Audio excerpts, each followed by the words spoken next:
exploring lakes, rivers, and reservoirs across the country with an unyielding goal to enlighten viewers from a fisheye perspective. Come along and we'll investigate the habitat. Much more than a fishing show.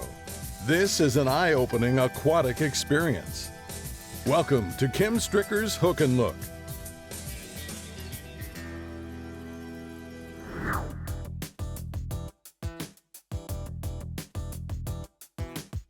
Whether largemouth bass are on the prowl or simply lurking in the shadows awaiting an easy meal, you can be assured of one thing.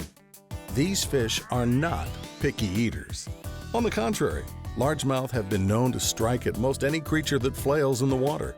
If it swims, slithers, crawls, or hops within the bass's environment, it most likely could become lunch to Mr. Big Mouth. Triggered by sight, sound, movement, and vibration, bass often display voracious appetites and are not shy about making use of their opportunistic instincts. Do bass have a favorite snack based on nutrition? Perhaps. However, that's difficult to discern when they'll explode upon most any prey that looks downright sexy. The sexy frog. It is sexy.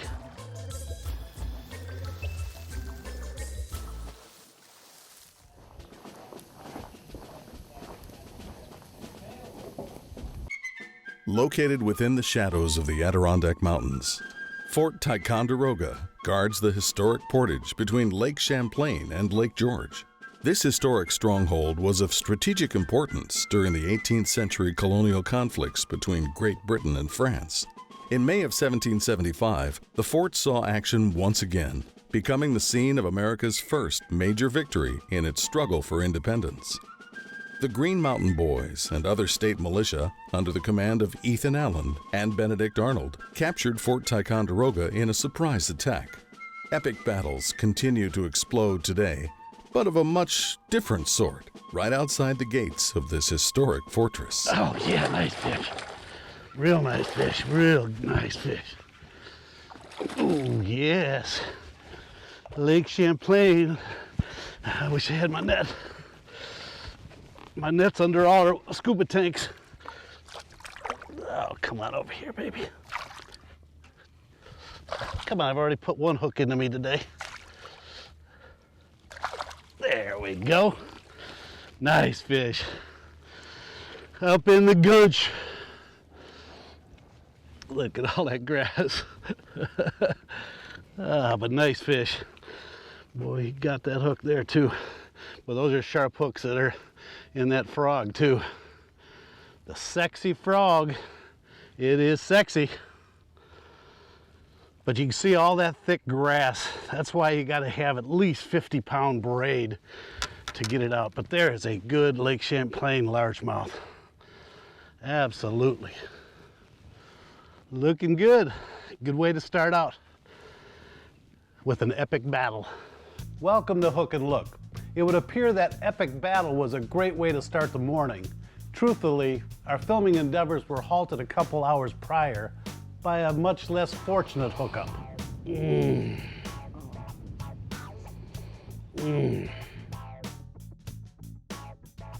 Ow! You see where it's coming, starting to come through the other side. That is a custom gamakatsu hook that they make for this Hackney jig, and it is sharp. And all I did was stick my hand up to protect it from hitting me in the face. That 1 ounce sinker just gave it enough weight to shove it right through my finger. Kind of spoils the morning. That ain't gonna be pulled out. Let's go to the hospital. Mommy. Everybody thinks I'm holding a bird. Oh my goodness, what a pretty ring. I want my mommy. This is the hook they had to surgically remove from my finger because every attempt with the cutters they had available in the ER barely blemished the hook. The Aquatic jig hook was designed specifically for hoisting big fish out of heavy cover without bending. And take it from a voice with experience, it's one strong hook. But I want to make a couple recommendations when using these hooks. Be extra careful for one, and carry a pair of compound bolt cutters like these in your boat. It could save you some added grief. Coming up, Kim shows us why frogs rule and hogs drool right after these messages.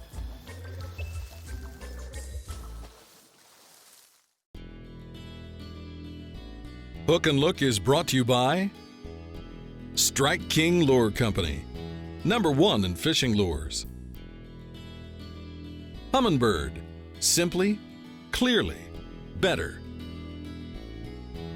Seagar, always the best. And by Boat US Angler.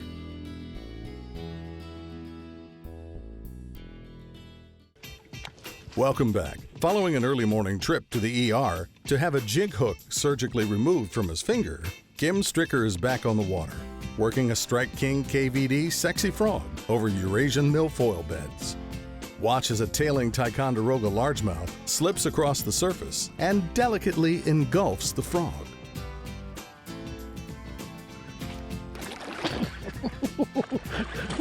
Look at that one. Did you see he came at it as soon as I threw. He was up there shouting, well, that's a good fish. Ate my frog. That's a real good fish. Get a net of that one. Come here. Oh yeah, look at the size of that one. Oh, that's a Lake Champlain special there. And he swallowed.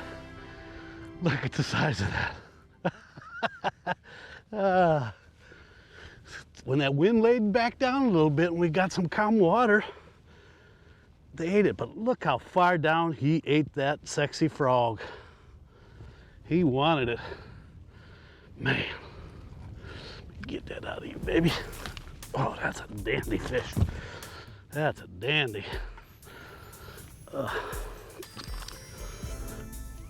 me get it. Hold on a second, I'll get it out of there. Oh, look at that. Look at that. Now there is a beautiful largemouth out of that milfoil. Eating frogs. I love it. I love it, I love it, I love it. Good deal. Well, go on back, darling.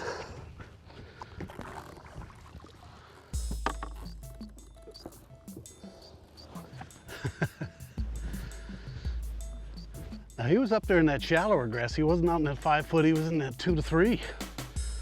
But in that calmer water. But what was cool is that fish, he was about 5 feet away from it landed, and I saw the fish move, and actually I thought it was a gar. And all of a sudden my bait disappears. And it wasn't no gar. Let's do it again. This is a key area in this grass right here. There he is. Oh, yeah. I love doing this, man. There's nothing like that visual flu. That's a good one, too. That visual contact. Come on over here.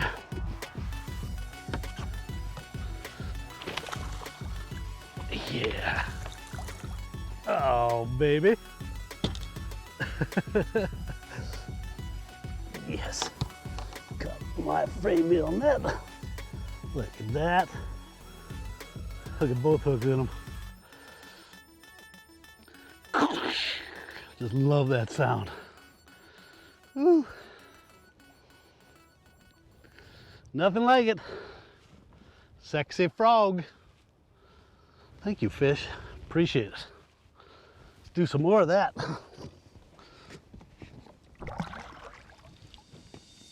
Straight out of the package, the sexy frog, its legs are very long. And in an effort to help it walk the dog a little better, what I do is I trim these about 2.5 inches. Just like that. which gives it less drag in the water, so it walks really nice. But that's a fish catcher, that's for sure. There's more brutal bass battling and bloody bandages when Hook and Look returns.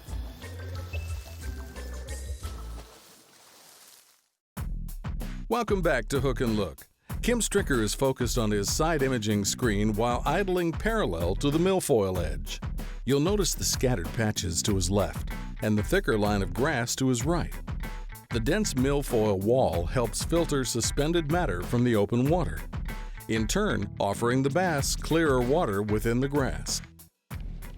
You can see the color difference. See where it's muddy, and then where the grass starts, that water clears up, and the bass like that clearer water, and that's what they're attracted to.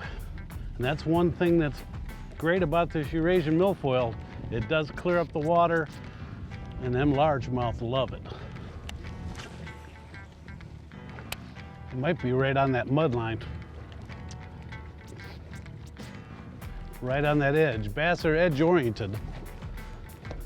And that's another edge that they can relate to.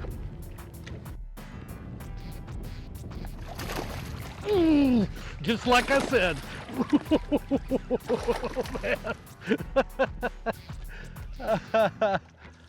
That's another edge to relate to. Get my net, that's a good fish.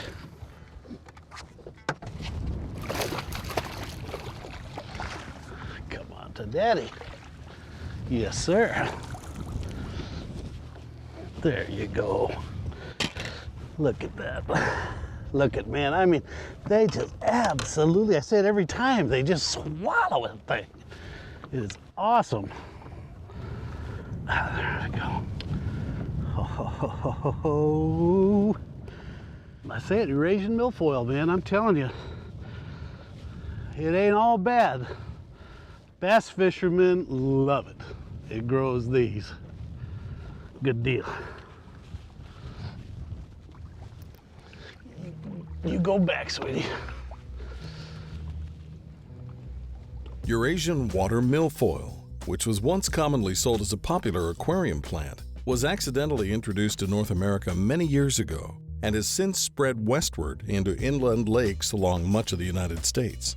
Once this prolific plant becomes well established within a water body, it is difficult or impossible to remove. But from a bass fisherman's point of view, why would you want to? Understandably, recreational boaters, water skiers, and swimmers despise the dense aquatic growth. But one thing could be worse than swimming tangled in Eurasian water milfoil, and that's getting sucked into the controversy surrounding the invasive weed. Biologists, lake homeowners, boaters, bass fishermen, walleye fishermen all have their take on this ongoing debate. Is Eurasian milfoil bad? Is it good? How do we control it? Can we eradicate it? Kim Stricker, while scuba diving within clearer lakes which support primarily native aquatic vegetation, shares his observations when encountering dense patches of exotic Eurasian milfoil. Eurasian milfoil beds that we come upon underwater actually appear to be as if they were their own distinct ecosystem, an oasis, so to speak, providing a habitat preferred by not only largemouth bass, but huge schools of baitfish and bluegills as well. Crappies too are drawn to the vegetated sanctuary the milfoil provides. Yes, I'm fully aware the aggressive growth of Eurasian milfoil can multiply into nuisance populations from the shoreline to depths of approximately 15 feet, depending on the water clarity of the specific lake. And I share the opinion that impenetrable beds of the exotic plant are a deterrent to boating and swimming. But on the other hand, from our hook and look underwater perspective and my own personal bass fishing experience, when present in a body of water, the dense, lengthy stems of Eurasian milfoil are an undisputable largemouth bass magnet over native aquatic vegetation. Again, I emphasize, not just because I coincidentally catch a few more largemouth out of milfoil patches, but because I have personally witnessed the attraction repeatedly from a bass eye view. And wouldn't you agree? Seeing is believing. And on goes the controversy. You be the judge based on Kim Stricker's observations. A key factor in Eurasian milfoil's success is its ability to reproduce through stem fragmentation.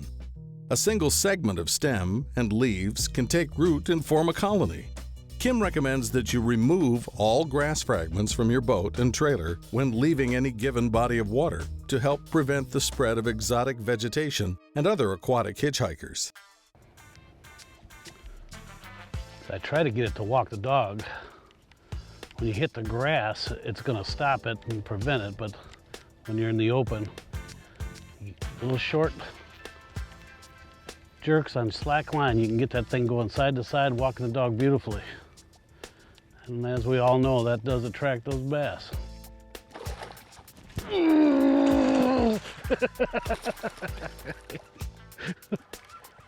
I just love it. I love it. I love it. Gosh, I love seeing that. Man, I could do this. Look at that fish.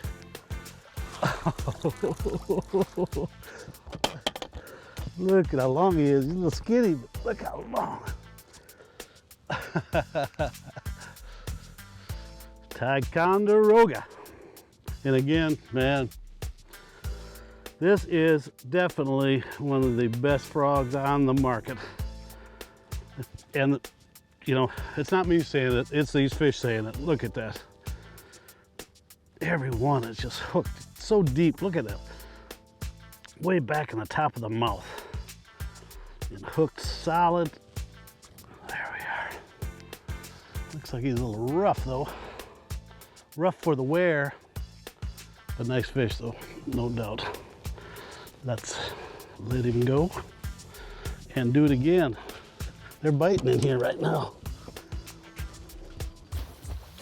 Kim proves that the bass only have to kiss one frog to find their prince when Hook and Look returns.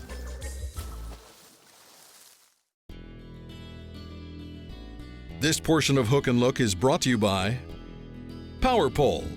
Swift, silent, secure. Deep Blue Coffee. Dive in. Ranger Boats. Still building legends, one at a time. And by Evinrude E-Tech. Power, performance, and 300 hours with no dealer scheduled maintenance. You may have noticed we've recently upgraded to dual power pole hydraulic anchors.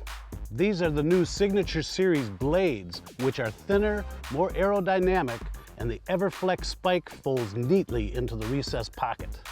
PowerPole's superior design offers rugged flexibility, and having two assuredly locks my boat into position, giving me confidence to cast, knowing my boat's anchor point won't be affected by wind or current.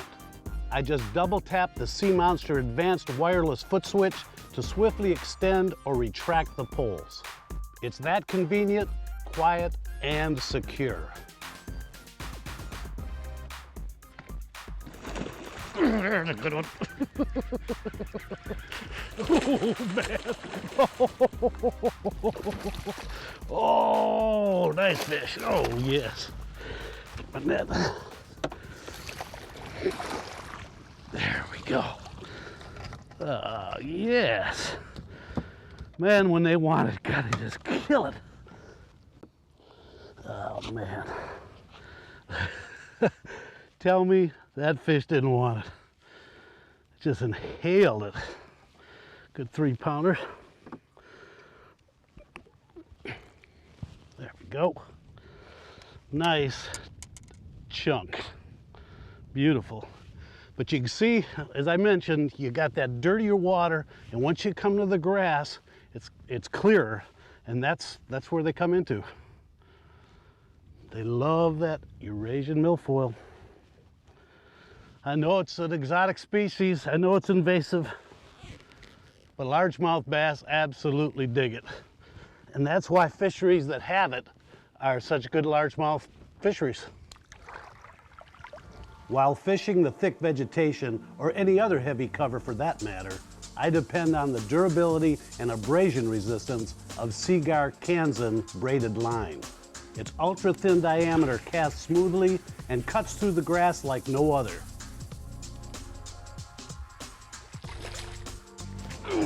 Yes! Yes, man! He clobbered it. Gosh. Man, I knew it was getting right. Oh, it's wrapped up good now. Come on out of there. I got a bass and a whole lot of grass. I think I'll just reach down for this one.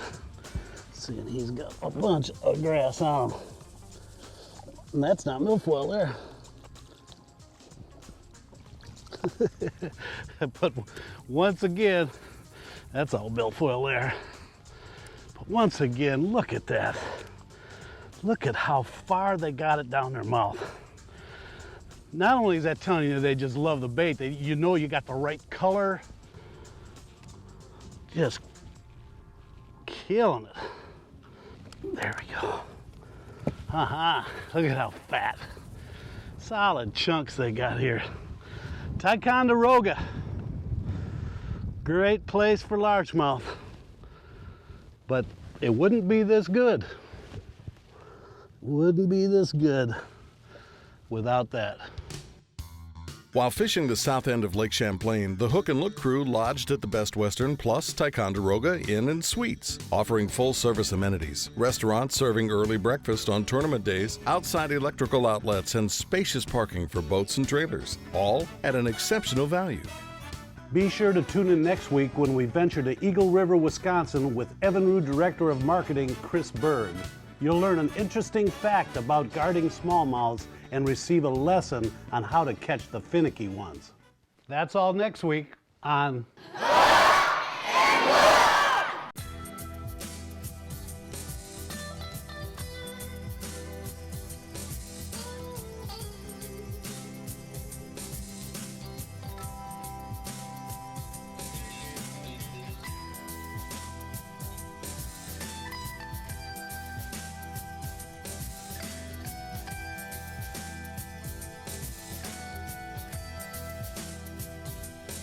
Hook and Look is a Kim Stricker production.